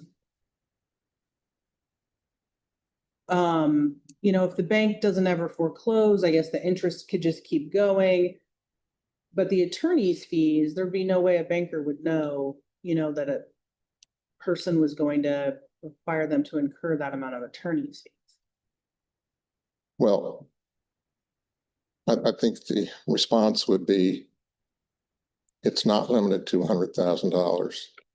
At a minimum, interest on the main note's going to be tacked on in the event of default. And there could be other things in there as well that he should have known, he could have figured out, but regardless, this is how he responded. And I have to repeat what I said in our brief. And I do not wish to attribute nefarious intent on this gentleman. But having said that, the bank stood to make almost $200,000 for a loan origination fee. So it was clearly in their interest to get this thing Sign. closed and signed up, yes. Okay, so when you brought this case, did you argue that the loan documents were ambiguous, or did you believe the loan documents are not ambiguous, it limits it to $100,000? I was not the attorney on the underlying matter. You know, as appellate judges, we hate that more than anything else. Anybody to pawn it off on trial counsel. We're in agreement. Go ahead. I hate that being on this side of it. But do you know, I mean, I'm sure you read the record. Did they, I believe their argument was that the loan documents were not ambiguous. The loan document said $100,000. It was a limit to $100,000, so it was not ambiguous. From our side's point Right. of view, yes. But now you're arguing that ambiguity supports the introduction of this parole evidence, correct? So I'm just trying to understand, is it ambiguous or is it not ambiguous? And isn't that kind of a foundational argument? The first question, I think, is for the court to decide. I'm arguing, what did you argue? The You wanted the district court to find it wasn't ambiguous. It says $100,000, not an ambiguous. the argument was on its face, this is what should be the ruling. On its face, Based this upon document is not ambiguous. It's But- limited to $100,000. Part of the problem is that was based upon, in part, on a document that was excluded by the district court. Well, you only It's get the loan this authorization. other stuff in if you don't get any outside evidence in unless you show or argue there's an ambiguity, right? Not necessarily. No. Okay. I don't agree with that respectfully. The parole evidence rule exception that I quoted is applicable irrespective of whether there's ambiguities or not in the document. So just to distill that down, you did or did not say that it was straight 100,000, that there was no ambiguity? Not you personally, I get that. Yes, the argument was the way in which the mortgage reads and the way in which the SBA loan authorization read, there's a mortgage cap of $100,000, period. So the argument was never made that it was ambiguous. The ambiguity argument for all of the loan documents itself was not presented, to my understanding, by my predecessor. I think that's correct. Yeah. But I do, But Your Honor, I do suggest that that is a different question as opposed to does this declaration are there ambiguities in it that would create an issue of fact? I think those are right, I agree. Those separate are issues. different issues, right? Okay. And the other leg of our argument, Your Honors, is the exclusion as to the heretofore referenced SBA loan authorization. And we find it hard to understand why that wouldn't have been considered part of the loan package. It was specifically referenced in the loan agreement. It was referenced in the recitations, the recitals. It was attached as an exhibit. And the recitals were adopted by incorporation into the loan agreement. So we think it's abundantly clear that the loan authorization document itself should be part of the record that formulates the basis of any evaluation here of the Dunlap's Do you obligation. think the district court considered it though? Even though they said it was excluded? There's no evidence that she did. If she took it into account, that's something I can't say, but it was not the basis of her record, of her judgment. Okay. And again, the importance of that and why it's raised as just second of two appellate issues is that the mortgage was required by the SBA. And it was the SBA who told the bank, you have to do this. And if you want us to be a part of this loan, you have to do this. And when the language of the SBA loan authorization says that The lien. is The- limited. I'm saying, yeah, the third mortgage, including water rights, if any, on land and improvements located at their address on Granada Circle in Leawood, this lien is limited to $100,000. I would hazard to say that most people, myself included, would think, well, okay, that's SBA's thing, and that's the most I'm going to have to pay in the event of default. Again, no ambiguity. That's what it says. That is what it says. It was excluded, but that is what it's, Oh, that yeah. was in her affidavit. That was in the loan, the SBA, Oh, the loan okay, authorization. and that was excluded too. Yes, Okay, yes, Your Honor. got it. And so, Is the lien different than total liability on a judgment? thankfully, I'm not a lawyer who practices in this type of commerce, but we're dealing with here, the word lien and credit are being proposed to be used interchangeably. I wonder why you wouldn't just use one or the other and then define it. Right. And in these documents, the term credit is what's used in their mortgage papers, and yet credit is not a part of their definitions, whereas lien is, and lien is the word that's used by the SBA. So I can't square those, honestly, Your Honor. And I'll still give you your rebuttal, but Thank you. Yes. Okay. Thanks. and I'll give you a extra.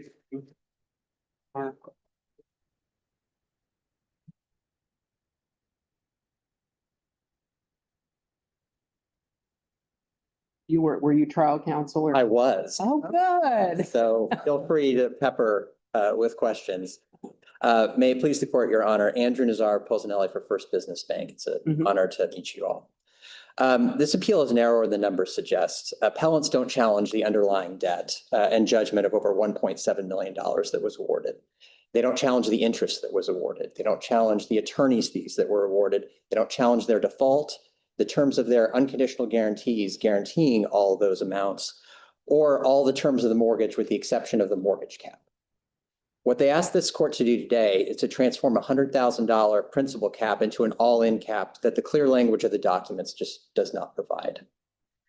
Examining the language of the mortgage cap, Your Honor, which is critical in this case, the mortgage cap states, and I'm going to avert my eyes so I can read it explicitly here. This third mortgage secures credit in the maximum amount of $100,000. Loans and future advances up to this amount, together with interest, are senior to indebtedness to other creditors under subsequently filed or recorded mortgages. Priority. Priority. But, Your Honor, critically, appellants, either in this court or at the trial court, did not argue the definition of the word credit. They did not examine it. Your Honor, we did, the trial court did. Second, Your Honor, as to the second sentence, up to this amount together with interest. When it's saying this amount, it's referring to the $100,000 amount in the previous sentence. Just grammatically, that makes sense. Adding then together with interest, which this court in other opinions has said is in addition to. So clearly, the credit of $100,000 does not include interest by that. Appellants attempt to rely on the SBA authorization and Ms. Dunlap's declaration asserting that the mortgage is limited to $100,000. And even if the court considers both of those and accepts every word is true, that doesn't change the outcome here, and it doesn't give the appellants what they hope it would. It doesn't create a material factual dispute and does not establish error warranting the overturning of the district court's grant of summary judgment. Again, Your Honor, that The statement that the mortgage is limited to $100,000 is an ambiguous statement.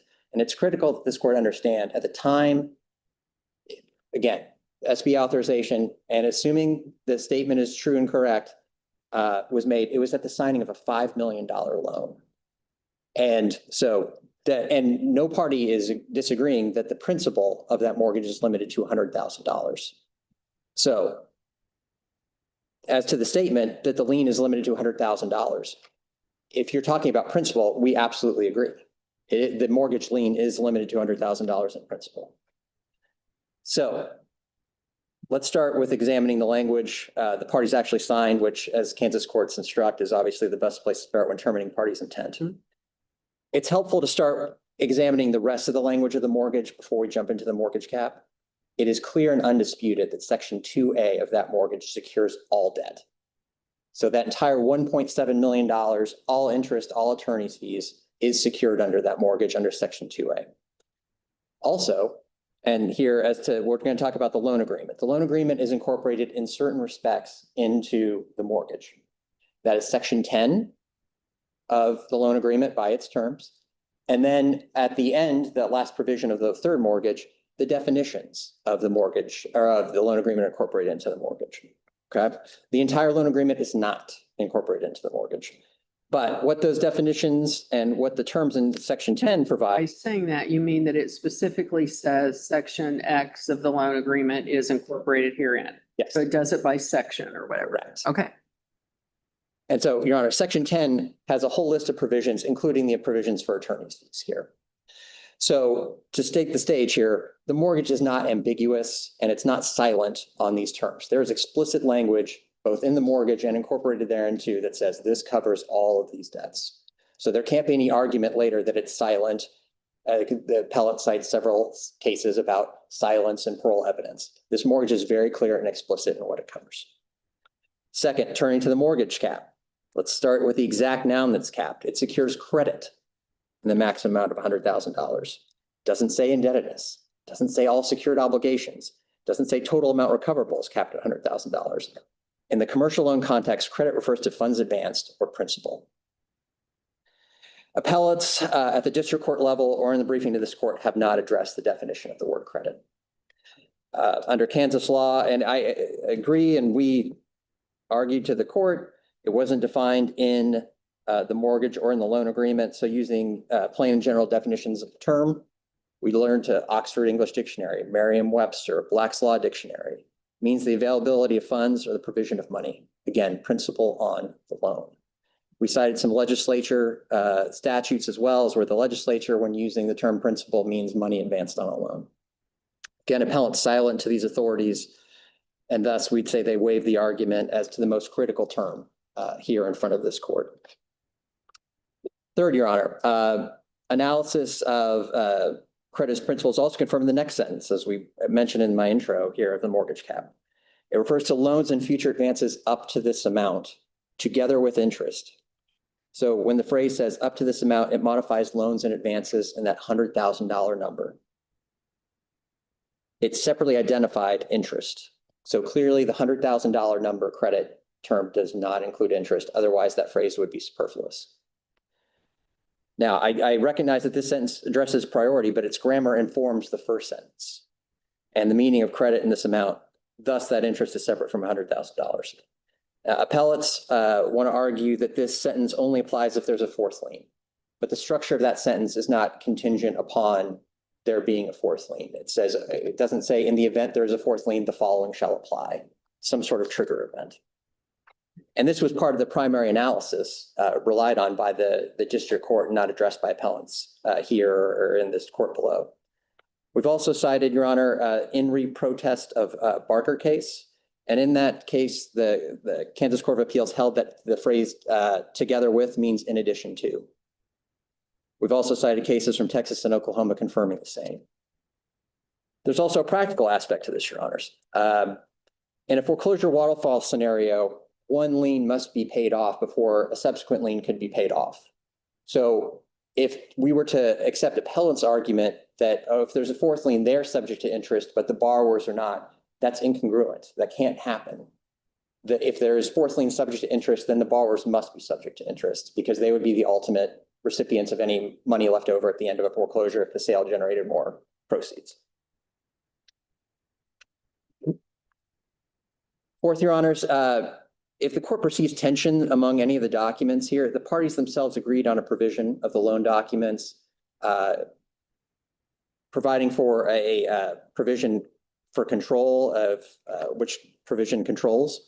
And the language says, and it's in section 10Q of the loan agreement, which is incorporated again into the mortgage by that phrase.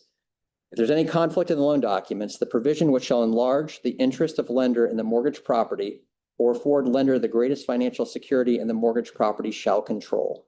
So again, $5 million loan, the parties agreed that in the event there is a conflict, the provision which gets lender the greatest control, financial security, or enlarge the interest of lender controls as to any other conflicting term. Appellants didn't address this argument in the trial court or in front of this court, Your Honor. We've cited the TST truck case. And did you bring all those up? Yes, Your Honor. Okay. And we've cited, Your Honor, the TST truck case. It's a Kansas Federal District Court case, I grant you, but a very similar clause enforced by the Kansas Federal Court, allowing inconsistent provisions to not create an ambiguity in the documents and enforcing the greater provision that gave the bank the most control. Appellants also argue absurdity, Your Honor, in the amount of the interest and attorney's fees exceeding the mortgage cap. Of course, appellants disregard the fact that they themselves are personally liable for the $1.7 million, regardless, all the interest, all the attorney's fees. So the fact that their residents may support those as well can't be absurd if they themselves are personally liable for it. They also didn't raise the absurdity argument below, so only in briefing before this court, so it would be deemed waived. As to the homestead exemption, Your Honor, this doesn't bear much speaking, but it is obviously a mortgage here which waives the homestead protections and requirements, and therefore any sort of policy arguments don't apply.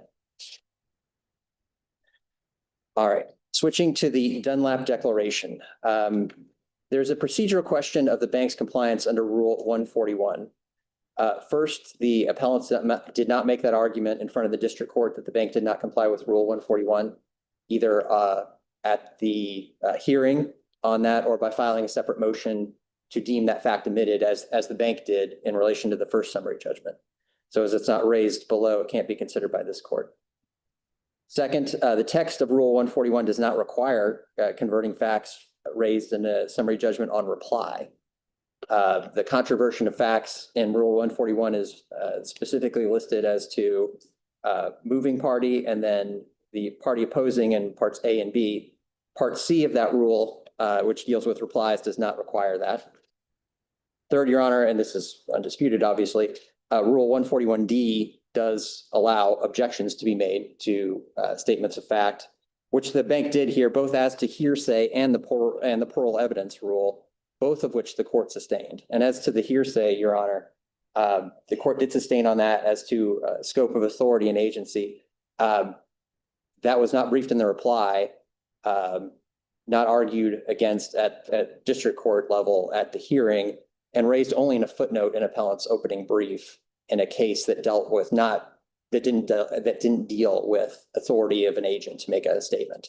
Let me go back and I'm going to ask you a question. I hope you all are very, very well versed on this, and it's probably a stupid question, but I'm trying to wrap my head around the fact that these people put up this $100,000 with their home as collateral, basically, right? Is that what happens if they default? This goes against can be collected from the proceeds from a sale of their home or something. Is that? Let me answer that question, but let me give you a broader scope and then please down on that. Right. Okay, because it's a good question. So this was a commercial loan. So the main borrower here is Stonelock Global. Okay, Stonelock Global borrowed $5 million. Right, I get that. Granted all assets lien on all of its assets. Right. Okay. There were additional guarantees by the guarantors and $100,000 third mortgage on this residence. Okay. Okay, so they take a third mortgage on the residence, come up with $100,000 in principal. And so if And to get $100,000 mortgage, a third mortgage on a resident, it has to be, your residence has to be appraised and it has to be able to support value-wise that $100,000, right? Yes, and I'm not exactly clear with, in normal loans, absolutely, yes. Okay, In SBA third loan scenarios, I don't know if an appraisal is required, but I could, if that's critical, I could I'm certainly. trying to, what's confusing me and is, so if added on to that $100,000 is now interest and attorney's fees, I mean, doesn't there have to be some sort of belief that the value of the home can support whatever that might be? Sure, you're on, and there's a practical component to that, yeah, if the home, Yeah. yeah, there's a practical component, yes, well, and yes, but also the SBA, and this is kind of, let me back up to 10,000 feet with the SBA guarantees. So, the SBA, the federal government in its wisdom said, okay. So SBA is gonna give you this deal. Yes, well, normal borrowers maybe can't qualify for traditional finance. Right. So the government, the SBA said, okay, lenders, we're going to incentivize you to go out and lend money to people who would normally qualify by guaranteeing downside risk if they default. Right. And we're going to do that under certain terms that we're going to outline in our authorization. Okay. So what that does is it sets the floor terms for each of those things. So the bank can go beyond those, certainly, with its borrower, because it's very clear in the SBA standard operating procedures, which are cited in our brief and relied on by the trial court, that it's a separate deal. The SBA sets the terms of its authorization with the lender sets its separate terms of the loan with its borrowers. So if the lender wanted to, in this case, could it have gotten a $500,000 mortgage and still gotten the benefit of the SBA authorization? It could in this case. But again, it just sets the floor terms of what the minimums of what they have to do to gain the SBA guarantee. I guess, because, and I guess, I think the lien word made me think about, well, then the lien could be $300,000. And does the property support that amount of money? Is there a disconnect? I mean, You're talking about, I'm not understanding. you're talking about the underlying value of the property. Right. It's a nice property, and in Leawood. And so there was. I'm not suggesting that maybe there wasn't enough to support it, but the amount of money that could be added on to that $100,000. I see. Okay. I see. I get where you're going. So the purpose of these mortgages from the SBA is not to support the value. It's to create leverage on the essentially principals beyond their guarantees, especially in states with homestead exemptions from a bankruptcy risk. To make sure they pay. Yes. Right. And so the value determination is not critical to this, like it would be with a regular home loan where you're like, okay, does this support my mortgage? This is a leverage security to help enforce payment on the loan and prevent essentially bankruptcy of the principals. And then. Because one of the other that kind of ties into this, one of the other questions, I think, although I think there's a question of whether this was ever brought up to the district court, was if they wanted to redeem, if this came to pass and they wanted to redeem on their mortgage, what amount of money would it take to do that? So it would depend on the bid. It would depend on the credit bid of the bank as to what it bid at the sale. So it's a known amount. So if they want to, but if they wanted to redeem short of a sale, you know, they just want to redeem the property, what would the amount? Oh, so I see what you're saying. So yes, they're saying, okay, hey, can we just pay off the 100,000 right now? And the answer is no, because of the reason I just mentioned and the terms of the loan documents. Loan documents in the third mortgage, and I can pull it out if you want me to. Okay, no, and I'm just trying to understand how this fits together in what my mind would be the typical mortgage lien situation. And you're saying it's atypical because it's this commercial. It's typical in the SBA. Right. I would say it's typical in the SBA, not typical to your HUD standard mortgage thing. So, and this issue is addressed in the reply to the second summary judgment as well, where this issue was brought up. So there's terms in the Read it somewhere. there's terms in the loan agreement which dictate where we can apply payments. So we don't, if they walked in tomorrow with $100,000 check, we don't have to apply that to the mortgage under the loan agreement. We can apply that to principal, interest. We'll do, okay. Yeah, but we don't have to apply it to that specific debt. Number one. Number two, Because they're on the hook for all of it regardless. Exactly. That's the point. Exactly. Okay. Number two, under the terms of the mortgage, it confirms the same thing, even in the event they weren't in default. So the day after they signed this, if they came in like, here's $100,000. Yeah. Take off the mortgage, and the mortgage specifically says, no, you can't do that. It's a last dollar mortgage. So it's yours to the last dollar. And then three, in the forbearance agreement that was signed as part of this, You're guaranteeing, that's guaranteeing the whole amount is paid, not just the 100,000. the mortgage secures 100,000 in principal only. It does not, we've never taken the position it secures more than 100,000 in principal. Does secure interest and attorney's fees in addition to that, but they can't just do a short payment of that and pay without paying off. Okay, got it. All right.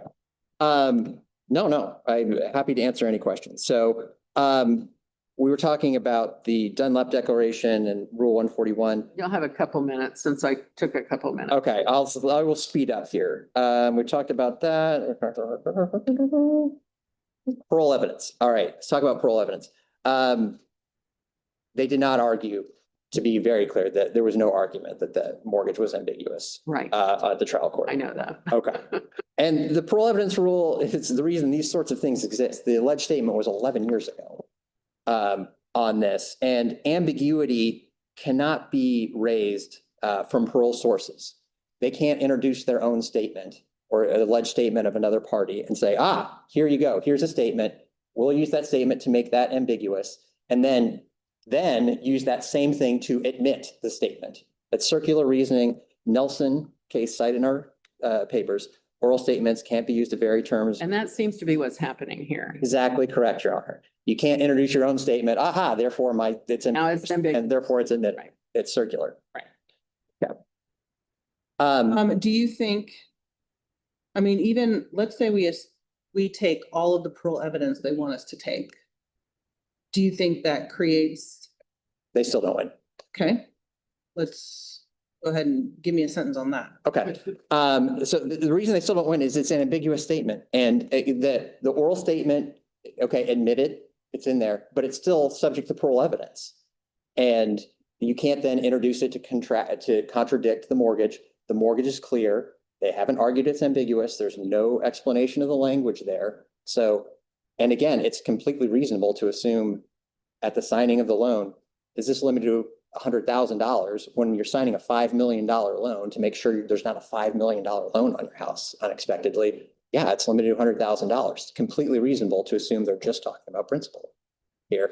And to go into the 100 machinations you would have to do to explain, well, yeah, but if you don't pay taxes, then I can maybe do that. If you don't pay insurance, if there's a condemnation action, if there's an insurance action, all the hundreds of things that can happen during the life of a loan there that could impact that, to ask the bank to explain that to someone at a closing is just insane.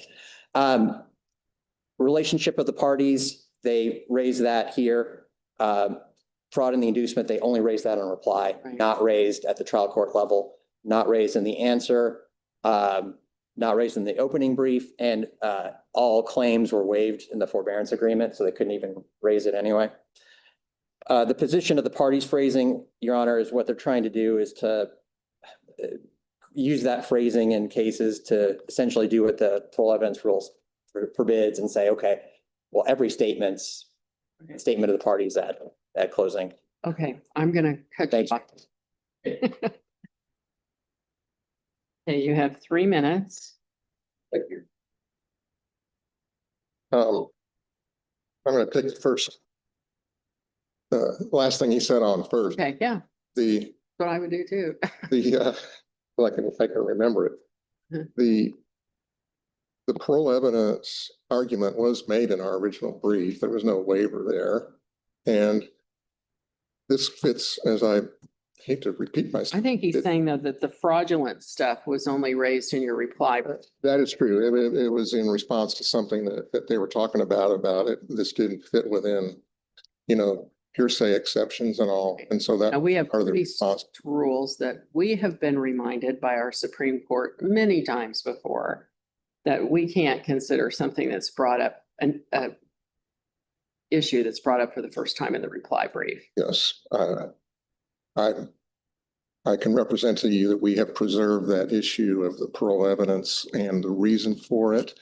And the reason that the exception applies here, which was not adequately addressed by my colleague.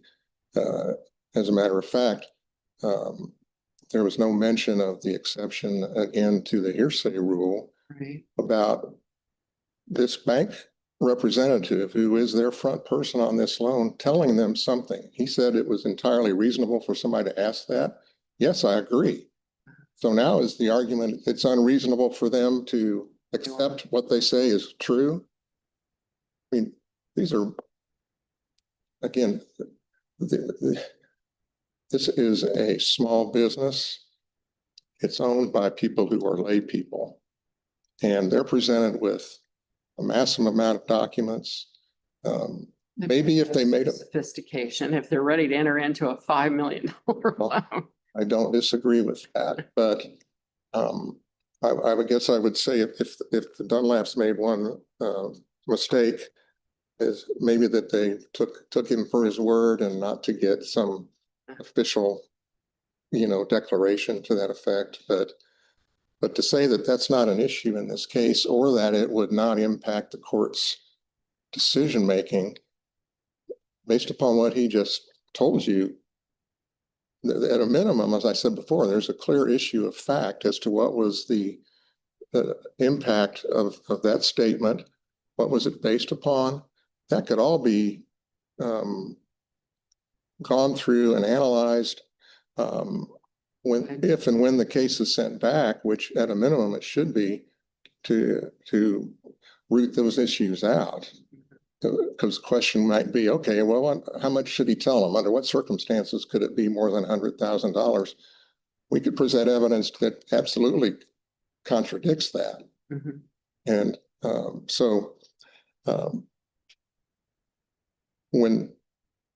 the whole point, Your Honors, is when that type of information is conveyed to which, however you want to look at it, there was no contra evidence presented that's before this court or that was before the district court. So that is the evidence that we have here, is that they were told this, that he was authorized, well, by all indications, he was authorized. Evidence is the language of the contract and the ambiguity or not. Well, right? This would have been clear. This was clear in the contract. I'm just saying what the other viewpoint. Oh, well, sure. That would be the argument which is the basic argument for parole evidence. You can't come in and attack something, but you can under certain circumstances. Right. And we believe those exist here because as I think I stated at the very outset, the goal here, I don't want to tell you your job, your job's better than I do, but is to derive what the intent of the parties is. And if there's evidence that relevant that goes to that intent, which we believe that declaration does, then it should be considered. And maybe it should be considered by a trier of fact, and maybe you're the tribunal that considers that, but it can't just be rejected out of hand for the reasons that we've stated. So with that, thank you for your patience. Thank you very much. Again, we've been very fortunate with this docket. Very well written briefs, great argument. Thank you for responding well to all our questions, both of you, including my long trip down mortgage pain. Hey, we will stand in recess.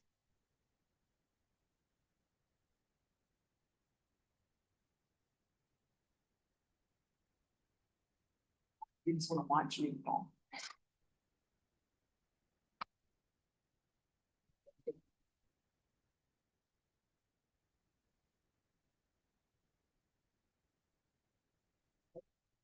Yes.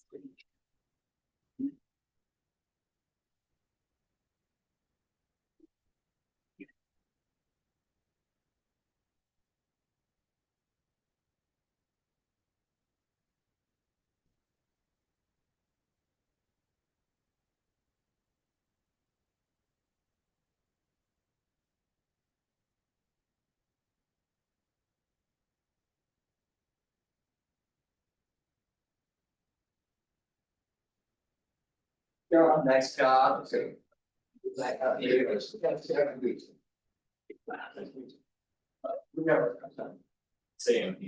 Nice to meet you. We call first.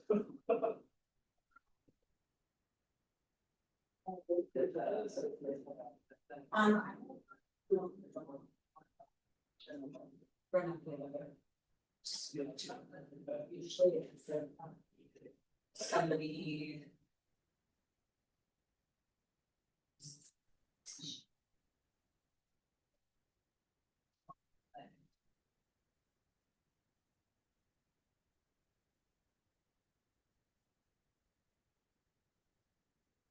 I'll go with you if you come on this line.